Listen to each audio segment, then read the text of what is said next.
Kapapasok lamang po na balita, naging marahas at nauwi sa putukan ang pagbuwag sa hanay ng mga magsasakang nagpoprotesta sa Kidapawan dahil wala na raw makain bunsod ng epekto ng El Nino. At kaugnay po niyan, makakausap natin ang GMA News stringer na si William Moore Magbanwa.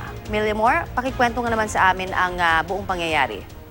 Magandang hapon, Connie, at magandang hapon sa mga tagapanood ng Balitang Hali. Nagsipang abot ang nasa 6,000 mga rallyista at mga miyembro ng anti-riot police bago alas 10 kanina dito sa kahabaan ng National Highway sa boundary ng Kidapawan at ng Makilala North, Cotabato. Nagkaroon ng negosasyon kung saan ay binasa ng hepe ng Kidapawan City PNP na si Superintendent John Meredel Kalinga ang mga violations ng mga rallyista at kasabay nito ang paghiling sa mga nagtitiket sa highway na bakantihin ang National Highway at i-rescue itong mga bata at mga babae na nais ng umuwi. Pero nagmatigas ang grupo ng mga magsasaka at hindi nila sinunod ang 5 minutong ibinigay na palugit ng mga miyembro ng anti-riot police na binakapan ng mga bumbero at iba pang puwersa na nagmumula naman sa iba't ibang bayan ng North Cotabato. At humiling pa ng palugit sana ang mga leader ng mga magsasakang nagpoprotesta dahil magkakaroon pa daw ng second round na dialogo sa pagitan ng hanay nila at sa pagitan ng provincial government ni North Cotabato Governor Emelo Talino Mendoza. Pero hindi na sila pinakinggan pa ng mga anti-riot police at ng mga miyembro ng North Cotabato Police Provincial Office na umabante upang paatrasin itong mga rallyista at upang i-clear sana at i-rescue itong mga kabataan at mga kababaihan na kasama sa naturang rally, Connie. Pero nagmatigas ang mga rallyista at sila ay naggumanti ng hampas sa mga anti-riot police at ang mga ibang mga kasama ay naudyukan na rin kumuha ng mga bato at nagpaulan sila ng mga bato laban sa mga anti-riot police.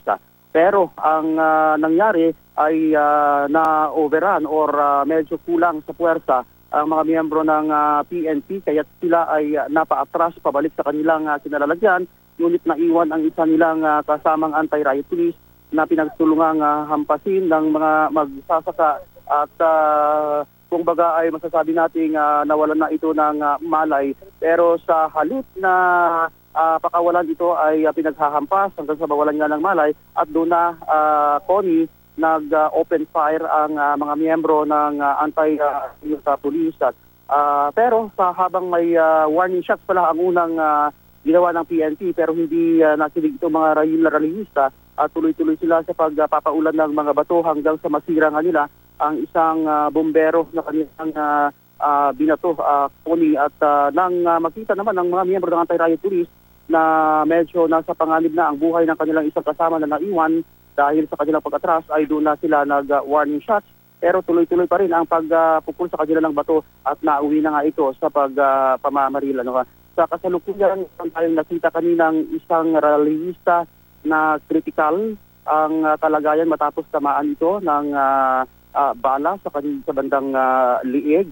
At nang pumunta tayo dito sa harap mismo ng Methodist Fast Food Business Center sa lugar kung saan ngayon nakahimpil ang mga rallyista, ay sunod-sunod naman ang pagdating ng mga ambulansya upang kunin naman ang mga sugatan na sa tansya natin ay nasa malapit sa 20 mga rallyista ang kasalukuyang ginagamot ngayon sa mga pagamutan dito sa Kidapawan City habang mahigit 20 mga pulis naman ang na-hospital din matapos tamaan sila ng bato mula sa mga rallyista. Connie? Oo.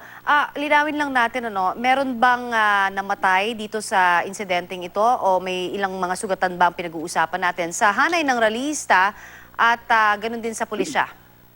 Sa pagkakaalam ko, Connie, isa daw ang kumpirmadong nasawi sa hanay ng rallyista. Ito yung sinasabi ko sa iyo kanina na nakita ko na kritikal ang kondisyon matapos buhatin nga ng medic dito sa may bahagi ng National Highway at meron pang dalawang iba pa na tinamaan din ng bala sa may pisngi at tumagos sa kanyang liig. Lahat ng ito ay nakadokumento sa lente ng ating camera, Connie, na isinugod sa may pagamutan. Pero ang sabi naman ng lokal na mga PNP dito, nag-open fire sila dahil nakita nila na marami na ang paparating at sumusugod at halos nga patay na itong isang pulis na naiwan sa picket line matapos na ma-corner ng kuyugin sila ng mga nag-aalin po yung damdamin itong mga rallyista dahil nga sa dami ng mga ito ay tila umulan ng napakaraming bato mula sa Kalawakan. Oo, William Moore, marami ang nag-rally, 6,000 kamo, ano? As compared to ilan bang mga pulis ang nandoon lamang? Well, Connie, ang pagkakaalam namin sa mga pulis na nandito kanina, hindi lang sila bababa sa 500, ano? Ang mga pulis nandito, anti-riot police, back up ng mga miyembro ng BGMP at ng Special Action Team o itong mga staff members na deputized ng city government.